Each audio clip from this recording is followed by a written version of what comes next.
Oh my god! That is so... It's so racist. Look at it. It's black and it's got pink lips. So it must be a form of just racial stereotype, right? Wrong.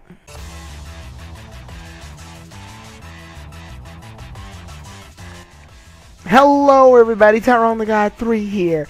And today we're going to be doing some PokeResearch.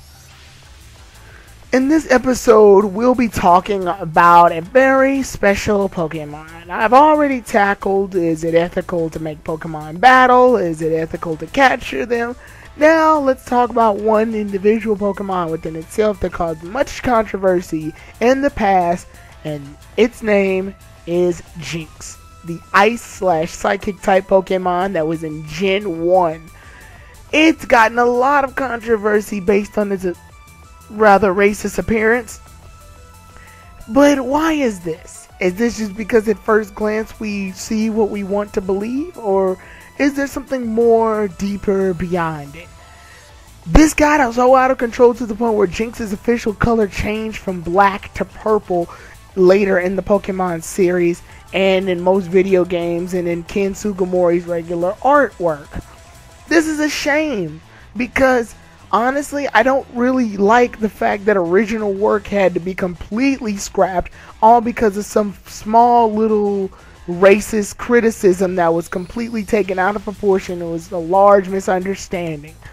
I can rest assured, even as an African American talking to you guys right now, Jynx is in no way, shape, or form any racial stereotype. It was not Ken Sugimori's intentions to make a racist stereotype-based Pokemon off of a black person in order to offend people. That doesn't even sound like it makes any sense. I think one of the problems was that we were clouded by so much anger and criticism and prejudice that we felt like anything that came close to being a representation of what we think is a form of racism, we just blew it up out of proportion. The same treatment was given to Mr. Popo way back in Dragon Ball Z, all the way up to the point where in most showings of Mr. Popo that weren't, DVD showings of Dragon Ball Z Kai, then Popo would be blue instead of black. This is mostly because, like I said, people took it all out of proportion. Jynx nor Mr. Popo are offensive. I'll tackle Mr. Popo in some other video, but I can rest assured he's not offensive, and this is a Pokemon topic, so we'll stick to that. So back to Jynx. Well, if Jynx is not racist, Tyrone, well then what is Jynx based off of? Well, I'm glad you all asked. And even if you didn't ask, I'm glad you all pressed the play button in order to try to figure out. And even if you already knew ahead of time and you're trying to see if my information is accurate, then I'm glad you all are trying to criticize how well I'm doing on this video, because I try my best to help everyone and make sure there's a video well enough for each person to enjoy. So, let's get into it. What do we know about Jynx? Well, Jynx is an Ice/Psychic type Pokemon, yes. Jynx was also made in Gen 1, so there you go. Now, why black? And why the hair? And why Jynx in general? Honestly, I don't like Jynx, to be perfectly honest. And it's not because of the way it looks. Well, that's part of the reason. But that's just it. I'm not really a big fan of Psychic type Pokemon either, because usually when I use a Psychic type, things go terribly wrong. Jynx in itself is a Psychic type for a reason though. And that's the reason we're going to dig into deeper as we talk about the video. I also don't like humanoid-like Pokemon for real. I mean, they're kind of cool, but I kind of draw the line at Sawk and Thraw and Jynx because they look way too human. It's almost like it's the reverse argument that people complain about where Pokemon look too much like inanimate objects. I don't care about that. I just don't like when they look too much like you or me. It gets kind of freaky. Anyway, the thing about Jynx is that I can say that our information of Jynx dates all the way back to the No Theater. I know what you're thinking. Why did you say No Theater? What does this have to do with theater? Let me correct myself. No as in N-O-H. No. No is a style of theatrical interpretation used in Japan.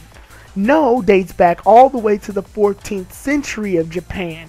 And what No basically is their version of musical drama. So it's their musical theater, if you will. In Japan, No was used as a form of artistic design through music and dance, as well as storytelling. Now, there are three major types of Japanese theater that took place in the past. There's the No, which is the one we're talking about right now, that has to do with music and, dance and choreograph. There's also the Bunraku, which is the use of puppets, which is going to be something we could talk about later, but not as of right now because it has no relevance.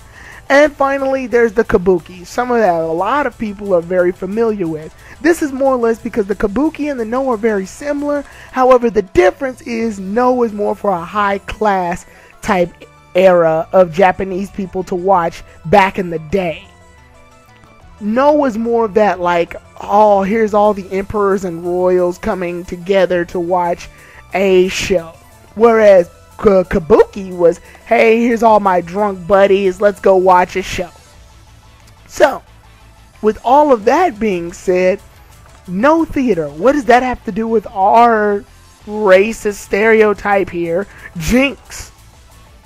Well, here's the thing. The No theater told many stories, some myth, some folklore. One particular folklore that they used to tell was of a demon. What's this demon called? This is what Jynx is actually based off of. Jynx is based off a witch demon-like deity creature known as the Yama-Uba. The Yama-Uba is a creature that was told in myths and folklore that was said to live in the mountains.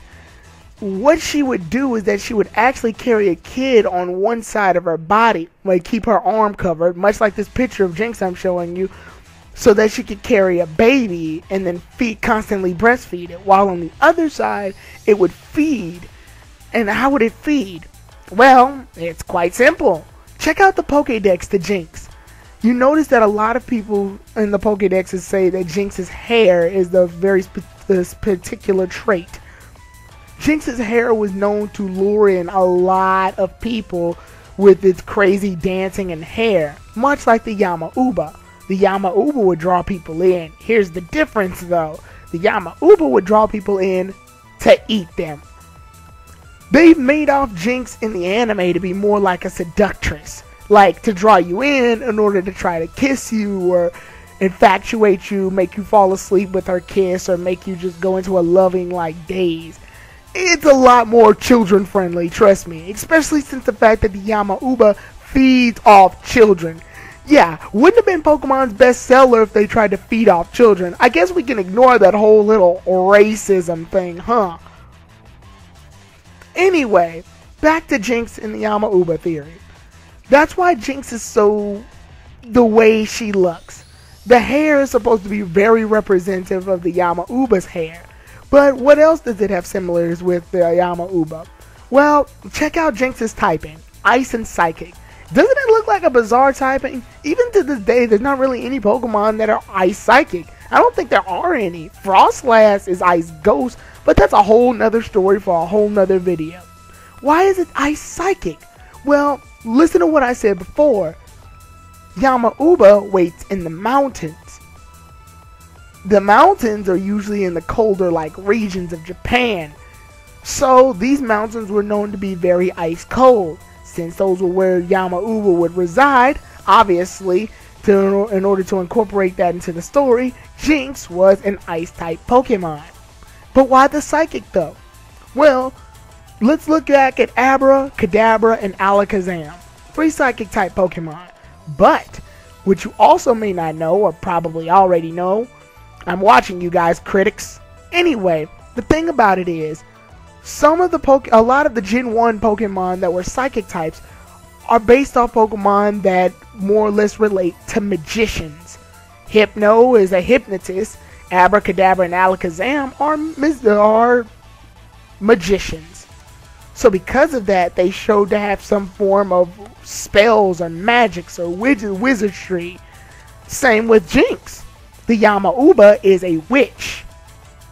And because witches deal with magic, Jynx here deals with psychic. Psychic ice. There's your typing. But what about the face? I guess we're ignoring the major part of this entire video and why Jynx looks the way it looks. Well, there's two things behind that. First off, Jynx is not targeting any black people. I'm sorry, there's not enough African Americans in Japan in order for Ken Sugimori to try to go, hey, I'm gonna make fun of that. Secondly, it's not Pokemon's style really to point out any racism things and just post them on there. I mean, yeah, there's Ludicolo and Scrafty, but I can tackle them some other day. Anyway, the whole point to it was because the Yama-uba looks like this in classical no Japanese theater. But why? Well, the color black is very weird here. In Japan, the color black usually means mysterious or looming or something that is of unknown mystery, if you will. This is what the Yama-uba would use in order to lure in unsuspecting children and then eat them. So, why that? That's exactly why. A lot of colors in Japanese theater were used for various things. In Japanese theater, silver and gold are known as very godlike colors, very deity-based colors. White was like innocent, but it was also emptiness too. So there was no real evil intentions behind Jynx being black. So yeah, and if you need more proof behind that, look at Pokemon Black and White. The way their kanji is spelled, black doesn't mean black as in that homeboy Flavor Flav. It means black as in darkness, empty, stuff like that. Here's the other theory. Well, not theory, but here's the other relation, I guess. Since Pokemon was made around the 1990s, it could also be reminiscent of the Japanese fad fashion known as the Ganguro girls. Ganguro girls were very reminiscent of a fashion and a style where they would have their faces more or less be darker color and have their hair be white or very blonde-esque color. That fashion fad was made in the mid-1990s. Oh, look at that! Pokemon was made in the mid-1990s. Coincidence? I think maybe. But that's the thing. Jynx isn't based off African Americans at all. Jynx more or less would be reminiscent of the Ganguro girls or the No. But it is also fun to note out. Blackface was a thing that made huge controversy back in the past, and blackface was used here in the West as modern theater style too, but it was intentional to be racism. So I think it's kind of funny how that can relate to that, and they're both theater. But yeah, Jynx isn't offensive. Jynx isn't meant to offend anyone, so everyone just do your research. This has been PokeResearch, Tyrone the God 3, out. Have a great day, everybody.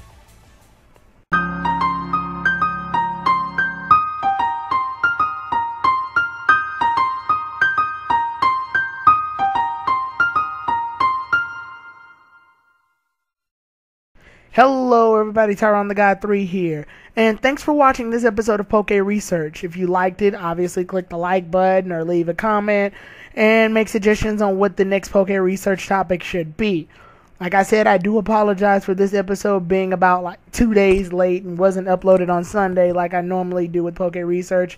It's just I had a lot of personal things to go through in life. So yeah. Another thing is, the topic that was discussed today was a topic that was discussed amongst many other people on YouTube, more famous people than me. So, if you want to dig into this topic a little bit more, I would suggest that you visit Matt Patch's channel at Game Theory, because he talks about this a bit more. Yeah, I gave a bit of information myself, but he actually digs into a lot of deeper things, and let's face it, he's a bigger YouTuber than I am. The other guy I believe who's done this is a YouTuber by the name of Ganji Guma. if Goomba, Ganji Goomba, you all may have heard of him too. So he discovers a lot of Japanese historical facts behind video games. So with that all being said, I'll put those two guys' channels and links in the description. And I'll give you all a preview of the next video I'll be discussing in PokeResearch. The next topic in PokeResearch will be religion. Is Pokemon contradicting religion? Is Pokemon anti-religious? Or is Pokemon like anti-Christian? So we'll find out next time. May Arceus help us. Tyrone the God 3 out.